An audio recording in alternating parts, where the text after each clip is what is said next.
Today we will be starting with Learning Unit 2. I've tried to divide up the various slides and videos that you will work through to address some of the main concepts of Learning Unit 2. This has always been the foundation or the learning unit where we deal with all the basic important aspects of the rest of your module. So this might be one of those that you want to come back to over and over. The basics of accounting is obviously extremely important, as your lecturer would tell you.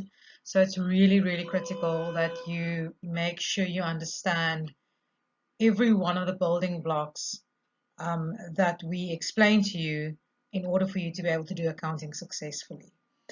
So just taking you back one step to Learning Unit 1, we spoke about the accounting cycle, my last video.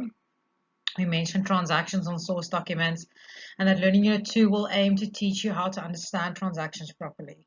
So think about this learning unit as a starting point for you to learn to speak the language of accounting, so the language of business or finance, and that when you start reading sentences of transactions that happen in business, I always say we don't just read it in normal English. We look at it slightly differently. Reason for that is we need to understand the financial impact of transactions, and we need to follow the specific guidelines and rules that we follow for us to be able to analyze the transaction properly. Okay, so Learning Unit 2, the accounting equation and the double entry system. So the first important concept that we deal with in Learning Unit 2 is what we call the accounting equation. So the accounting equation you'll see on your left-hand side of the slide. If you read it, it says assets equals liabilities and equity, or assets equals equity and liabilities. And the purpose of the accounting equation is that we use it to calculate the worth of the business. Okay, so what the business is worth in terms of rand value.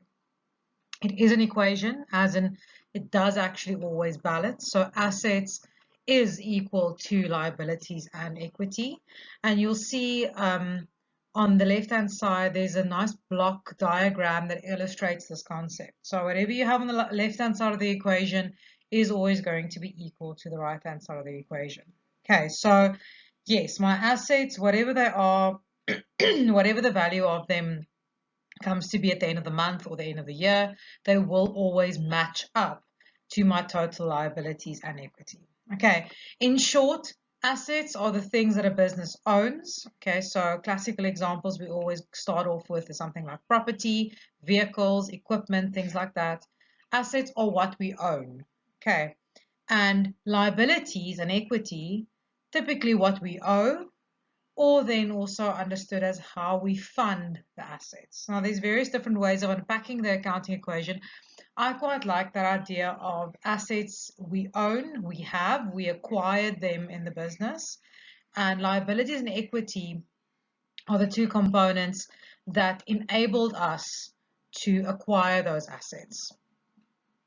Okay, so the last thing I want to just quickly maybe mention before I delve onto the definitions is that the reason that this accounting equation balances why our left-hand side is always equal to our right-hand side is that we follow a double entry system. So for now, for you, what you need to know when you look at this in front of you is that when we have a transaction, that specific rand amount that is relevant for that transaction, I am going to use twice. Okay, so typically maybe on the left-hand side of the equation and once on the right-hand side of the equation, same amount. So that's why I would have a balancing system when I work with an equation. Okay, because it's not only I'm buying a vehicle for 100,000 Rand, I don't only use that 100,000 Rand once. Okay, I would write it down in two places. And that's the very first, I want to say,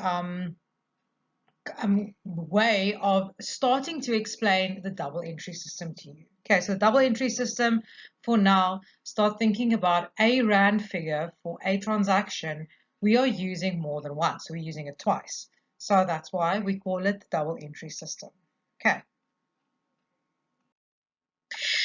So then over to our elements. Okay, so building block number 1 is our accounting equation. Building block number 2 is the different elements that we use in accounting. So on the previous slide, you would have seen I mentioned assets, I mentioned equity, and I mentioned liabilities. Okay, so you need to obviously understand what those are before you can use them effectively. Okay, the diagram that you'll see on the right-hand side illustrates the 5 classes that we work with in accounting. Now, this is the same for any accounting module anywhere. Okay, these are very universal. I sometimes call them classes or elements. So every single time and everywhere that you'll ever be exposed to accounting, you'll work with these 5 elements. Okay, the definitions and the explanations of them and some examples you can find in page 20. It's spread out between page 23 and 37 of your textbook. I'm going to do a bit of a summary for you, but please refer to your textbook.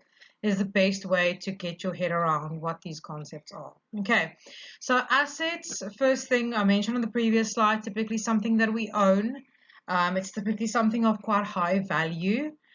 In a business, I always say it's what you want to have. So it's valuable items. So think laptops, cell phones, vehicles, general other equipment, desks, furniture, property. It's things that you would want to have, and it's things that have quite a high value. Okay, something that's very important to remember is that money is also an asset. Okay, you might not be able to physically, might be able to physically touch notes and coins, but money in a bank account, that's something worth value. I think we can all agree on that. And it's something that you would want to have. So maybe it looks a bit different to a car or a computer, but money is also an asset. The other thing that's also an asset is people that owe me money. So I always say those people that walk around that owe me, the business, money, literally is money in the future. Okay, so we convert them into cash, hopefully, because they need to pay us. So money, people that owe us money, and any other item that has quite a high value and that I typically would want to own forms part of assets of the business. Okay, then over to liabilities. So liabilities is one that's very easy to understand if you follow the main definition, but it's one that's typically very, I want to say, abused, because it's typically overclassified by a lot of students, or overused. Okay, but it's not that it's not used that often. Liabilities is debt. That's basically almost a better term for it. So liabilities means I owe someone, or I owe money to someone typically. So that is what a liability is all about. Okay, it's not because I maybe sent money somewhere, now you think, well, money is going out. A liability is if I owe money to someone, I classify that as a liability. Okay. Then owner's equity. So owner's equity is the element that we use if we deal with any of the owner's transactions. So owner's equity is where the owner transacts directly with the business, and typically the owner really does 2 things. So the owner is someone, although he owns the business, we do, for the purpose of accounting, view him as standing maybe separate from the business. So the owner, someone standing outside of the door, I'm the bookkeeper or I'm the accountant. My owner can contribute money to his business, which they very typically do because they obviously start their business and they give a contribution. We call that capital. So the owner transacts with the business, so income is equity. Hey, if the owner decides at some stage, you know what, I need to go on a holiday, I'm going to take some money from my business. To do that, he takes money from the business, and we call that drawings. So both of those, the contribution and drawings, are both owner's equity transactions because the owner increases or decreases his investment in the business directly by putting money in or taking money out. Okay, so that is your owner's equity. So remember I said earlier, assets equals liabilities and owner's equity. So assets, what we have, what we own. Liabilities, the debt that we have. Owner's equity is the money from the owner. So those 2 together is how we funded the assets in a very, very basic sense. Okay, and then the last 2 elements, I'm going to deal with them together, is expenses and revenue. Okay, so revenue, we see it more in our textbook as referred to as income, but I think it's important that you can use those terms interchangeably. So revenue and income. Income and expenses are used when I start running and operating my business. Okay, so I typically have a main source of income or a main source of revenue. And for accounting one purposes, that would be a kind of business that sells goods. Okay, so sales is typically my main source of revenue or income. Okay, so whatever I do, if I'm a dentist or a doctor, my main source of revenue would be to offer a service. Okay, you can see the difference. Whereas on Pick and Pay or Woolies, my main source of revenue would be to make a sale. Okay, so revenue is where you are, I want to say, operating your business, and there's certain, I want to say, economic benefits or money coming into your business because of the fact that you've earned a revenue or made a sale. Expenses, on the other hand, those are the running costs. It's typically a word that we choose to explain expenses. But typically expenses are incurred, those random costs, I say random because they can be quite a wide variety of things that you really don't want to incur. It's things like electricity and salaries and stationery and rent expense and insurance and monthly subscription payments for maybe DSTV and your cell phone costs and rates and taxes and all of those things that you have to keep on incurring because you have a business. Remember, they're not something you own, so it can't be an asset. Asset would be your vehicle or your property or your cell phone. But the fact that you have running costs because you have an open business and because you want to make revenue is where your expenses come in. Okay, then there's an activity on your resource page that you can go and look at just to test your understanding of the different elements.